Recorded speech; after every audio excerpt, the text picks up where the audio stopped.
Because I gotta be honest with you, I was following Romanian news for a long time, but now I no longer follow Romanian news because very simple, Romanian news follows me. And I usually like a friend of mine sometimes I'm the only Romanian they know, so they send me articles they find because sometimes they pop up on Euronews or somewhere. But last year was a big year for Romanian news because I had about like 4 friends from the UK send me the same article, and they're like, Dragoș, have you seen this article about Romania on the front page of the BBC? And I'm like, oh no.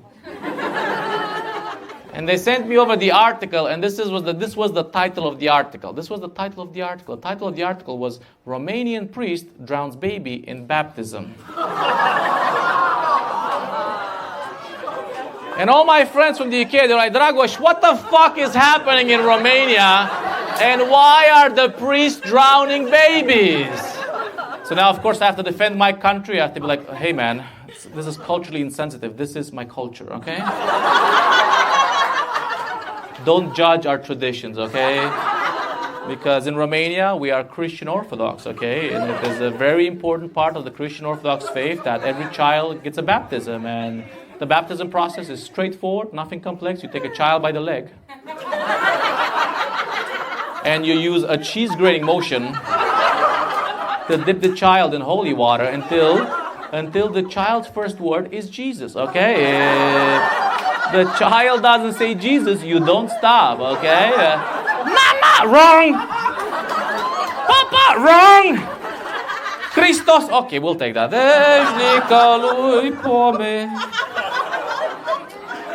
A lot of my friends, when I told them this, like, Dragoș, this is not okay. Isn't this dangerous, Dragoș? This sounds extremely dangerous. I'm like, of course it's dangerous.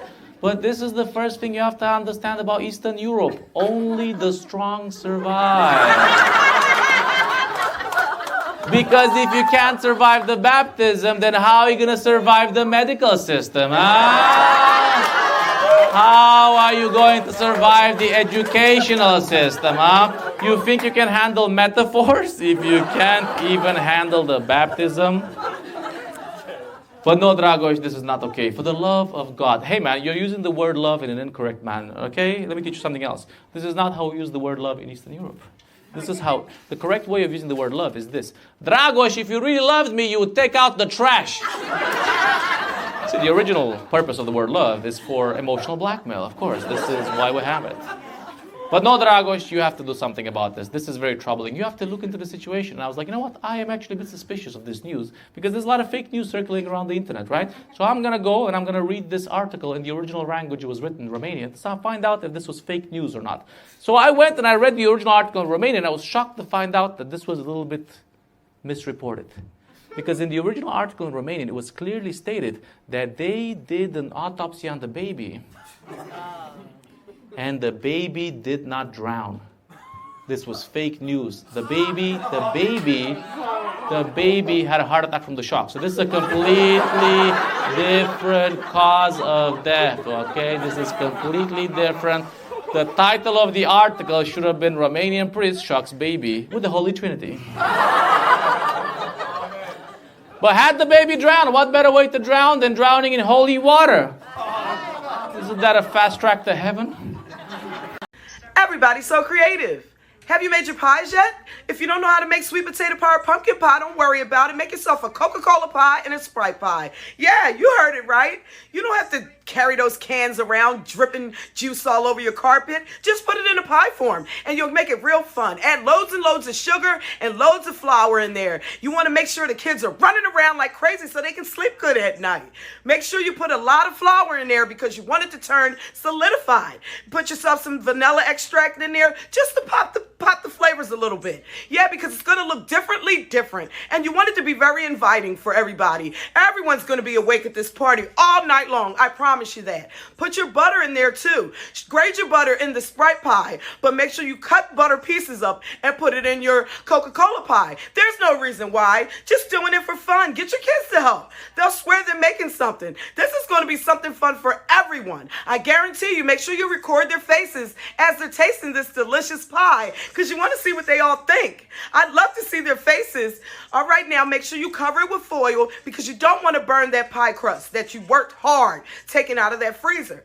See that? Peel it back now because you want that pie to bake very good. You're going to put it in there for over an hour because an hour it might not be long enough, but make sure you put loads and loads of flour. That way it'll solidify. Be very careful putting it in your oven. All right, now you want to put this on 400 degrees and you want to bake it for about an hour, hour and a half to 265 days. However long it takes for you to get this big solid looking pie. All right, let's see how it looks. Come on out. I can't wait. This is going to be delicious.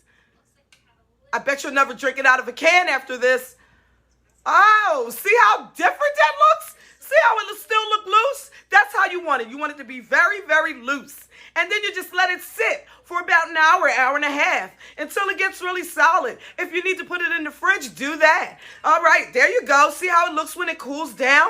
It kind of looks like a beef pie or something questionable that you've never had in your life. I promise you this is brand new. You didn't try this out. You need to do it though. Look how good that looks. It looks so different. Oh, and the other pie looks like a lemon meringue pie without the meringue. See how that looks? You're going to trick everybody at the party.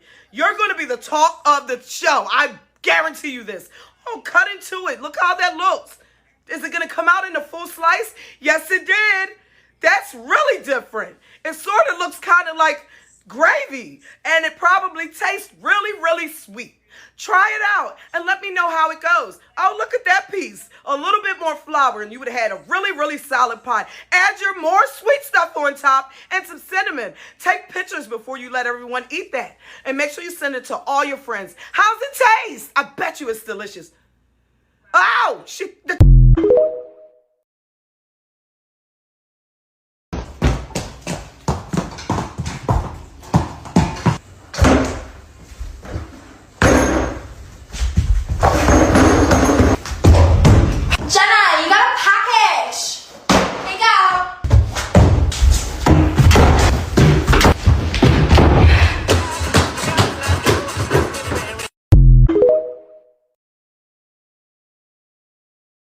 Okay, so ladies, here go a few tips on how to respond to common things men say to us. If he say, "Where you at?" text back, "Where you want me to be." It shows you can be submissive. Now, if he texts you, "What do you want to eat?" text back, "Whatever you get is fine." It shows you're appreciative. And not only that, he can determine what he can afford. If he say he had a long day and he don't want to be bothered, you ask him if it's anything you can do to make it better. Even if he say no, make sure you do something anyway. If he come to you and say, "Babe, I want to start this business," this is what you do. You go do the homework on that business, get the full blueprint, then bring it back to him and let him know you're ready to help him start it. It shows you dedicated to wanting better for him. This one is the most common and the most hurtful. If he say, "Babe, I love you, but I need space," you're either doing too much or not doing enough. Pay attention to what you are and not doing and adjust them based on his reactions to each and every one of them. And he will see that you are willing to do what's necessary to keep him.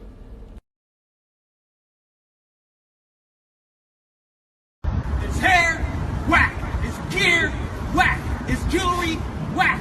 His foot stance, whack. The way that he talks, whack. The way that he doesn't even like to smile, whack. Me, I'm tight as fuck.